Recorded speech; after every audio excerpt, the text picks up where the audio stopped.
देखिए, पॉलिटिकल बयानबाजियाँ एक दूसरे के खिलाफ होती रहती है। हाउस, विधानसभा, लोकसभा के अंदर भी आरोप प्रत्यारोप लगाते हैं। लेकिन कोई व्यक्ति, एक पार्टी का प्रदेश अध्यक्ष जो राज्यसभा सांसद है मदन राठौड़, वो मेरे लिए प्रशिक्षण शिविर बीजेपी का चल रहा था, उसमें कुचामन के अंदर मीडिया से और लोगों से आह्वान कर रहा है कि इस व्यक्ति का सामाजिक बहिष्कार करो, जबकि समानता का अधिकार हमें संविधान देता है।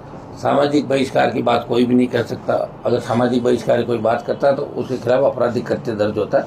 अभी हमने हमारे सुप्रीम कोर्ट के जो लॉयर हैं उनसे हमने मदन राठौड़ जी को ये दिलवाया है कानूनी कार्रवाई के लिए कि भाई आप माफ़ी मांगें, जितने भी वीडियो आपने किए डिलीट करें, और अन्यथा फिर मुकदमे के लिए तैयार रहें। ये कानूनी नोटिस होता है। उसके अंदर इनका जवाब क्या आता है? नोटिस कल ही पहुँच गया था, और नोटिस इस बात का था कि कोई बैठा हुआ व्यक्ति, कोई व्यक्ति, सुनिए, आरोप प्रत्यारोप भी हो जाते हैं, कई बार आदमी ज़्यादा भी आवेश के अंदर बोल जाता है, लेकिन अपन यूँ कह रहे हैं कि सामाजिक बहिष्कार कर दो इसका, या ये कर दो वो कर दो, तो ये संविधान की मूल भावना का उल्लंघन है। और मदन राठौड़ राजस्थान सरकार जहाँ इनके राज्यसभा के मेंबर है, बराबर मेरे साथ वो लोकसभा के अंदर बैठते हैं, और उन्होंने इस तरह की भाषा का प्रयोग करके भड़काया लोगों को, जिससे मेरे समाज सहित पूरे देश के अंदर जो नौजवान मुझे पसंद करता है उनके मन में रोष है, गुस्सा है। इसलिए हमने कानूनी नोटिस उनको दिया है वकील के मार्फत कि आप इसका जवाब दें, और नोटिस कल उनके पास तामील हो गया मदन जी के पास। उसके बाद अगला जवाब क्या आता है? अगर जवाब से हम संतुष्ट नहीं हो तो मुकदमा दर्ज कराएंगे मदन राठौड़ जी के खिलाफ। ये क्या संसद में भी लेकर जाएंगे? 100% जा सकते हैं, हमारा प्रिविलेज है, ऐसे नहीं कह सकता कोई भी। आज पत्रकार, नेता, चौथा स्तंभ आप लोगों, हम विधायिका के अंदर है, कार्यपालिका, आप हर बात से थोड़ी कर सकते हो। हाँ, कई बार भावावेश के अंदर कोई व्यक्ति कह देता। सामाजिक बहिष्कार की जो बात करें, और मदन जी को शायद पता नहीं कि राष्ट्रीय लोकतांत्रिक पार्टी ने कहीं ये किसी को नहीं कहा कि आप मंत्रियों का विरोध करो। अगर मैं कहता और उसके बाद वो मेरे पे डालते तो हमारा पानी, बिजली और कानून व्यवस्था को लेके कुचामन के अंदर लोकतांत्रिक व्यवस्था जो प्रचार कर रहे थे, वो विरोध कर रहे थे, और उस बात को इन्होंने मन से ले लिया। हाँ, ये सही है, वो घबरा जाते हैं। पहले मैंने कई बार देखा, हल्ला उल्ला होने के बाद इधर उधर हो जाता है। कच्चे दिल के आदमी, मजबूत नहीं है। लेकिन इतना ज़्यादा हो जाना कि 3 मुकदमे, एक मामले के विरोध प्रदर्शन के 3 मुकदमे दर्ज होना कुचामन के अंदर। अब राजकार्य में बाधा पुलिस करा रही है, उनके नेता अलग करा रहे हैं। तीसरा और 151, 4 FIR, और यहाँ भी मेरे बच्चों पर जो मुकदमे दर्ज किए हैं, SMS का जो मुकदमा था उसमें राजस्थान सरकार घुटनों के बल आई। कमिश्नर ने समझौता किया, मुकदमे में कोई कार्रवाई नहीं होगी। वीर तेजाजी महाराज सर्किल का जो मामला था सांगानेर के अंदर, उसमें ये था, मुकदमे में कोई कार्रवाई नहीं होगी, FR देंगे। चाकसू का जो मुकदमा था, रिया बड़ी के अंदर जब हम आए थे तो सरकार बाड़ी घाटी के अंदर सुबह 5 बजे आई और सारी हमारी मांगे मानने के 5 महीने बाद FIR लॉन्च कर ली। परसों एक झूठा FIR और कर लेकर हमारी गाड़ियाँ तोड़ दी पुलिस की। इससे कोई फर्क नहीं पड़ता। जितने मुकदमे हमारे खिलाफ करेंगे उतनी ही तादाद में नौजवान भारतीय जनता पार्टी को सबक सिखाएगा।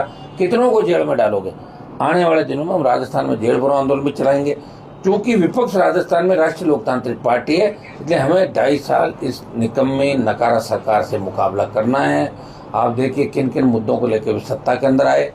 एक कल का आपने बयान मेरा देखा होगा कि जो प्रक्रिया दिन भर्तियाँ हैं, इसके अंदर आप देखिए, एक सरकार नियम ला रही, किसी ने सही सुझाव दे दिया, वो कई लोग बैठे हैं, तो सरकार कह रही कि हम नियम ला रहे हैं साहब, वेटिंग में जो होंगे बच्चे, जैसे किसी डिपार्टमेंट की 10,000 की भर्ती निकली और 10,000 बच्चों को हमने ज्वाइनिंग करा दिया।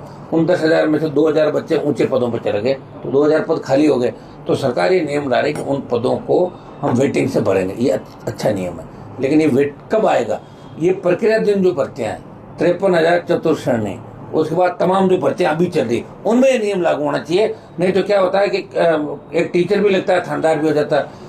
4th क्लास, आजकल तो आपको पता है कि बेरोजगारी इतनी है, बेरोजगारों के रिश्ते भी नहीं होते, तो बच्चे को सरकारी नौकरी से चपरासी हो, वो भी लग जाए, रिश्ता कर दो, तो चपरासी लग के फिर उसका बड़ा सिलेक्शन होता है, तो चपरासी की पोस्ट वहाँ से खाली हो जाती है। वो कब आएगी? 10 साल बाद, 5 साल बाद, 15 साल बाद कब भरी? इसलिए वेटिंग के अंदर जो आता है, वो वेटिंग नियम तमाम प्रक्रिया दिन भर्तियों के अंदर लागू होना चाहिए, ताकि हमारे बच्चे जो वेटिंग में है ना, तुरंत एक गया दूसरा बढ़ गया। ये सिस्टम सरकार को लागू करना चाहिए। सरकार ने हमें इस मामले की भी मांग करी। आपके नाम वो पुखराज घर के नाम है, और वो मकान मेरे पास है।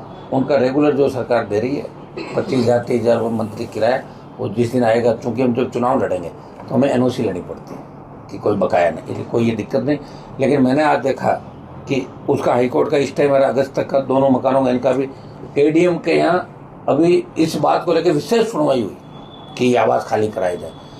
हाईकोर्ट ने यह कहा कि राजस्थान में जिन मंत्री विधायक अधिकारियों के पास बंगले हैं और वो पद पे नहीं है, तो उन सब की लिस्ट ला के, और 24 अगस्त की तारीख है, लेकिन चूंकि बेराना के अंदर सरकार डरी, भागी, देखिए मंत्री भाग रहे हैं ना, पहले तो नहीं गए थे हम 3 दिन, जो चाहे वो करेंगे, साधुओं की मांग भी मानी जाएगी।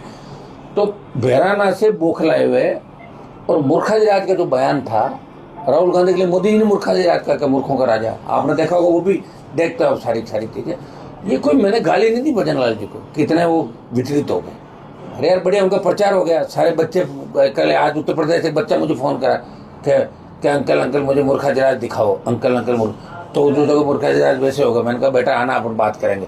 तो घर में हल्ला हुआ ना, तो उसने रील में बच्चन देख लिया कि मुझे मूर्खाधिराज दिखाओ, मूर्खाधिराज दिखाओ। अरे वो बोले ये अंकल दिखाएंगे। मैंने कहा बेटा मूर्खाधिराज कोई वैसे कोई अवतरित पुरुष नहीं है, ये उपाधि दी थी, तो जिद कर बैठा। मैंने कहा दिखाएंगे, कोई कार्यक्रम होगा तो आपको भी।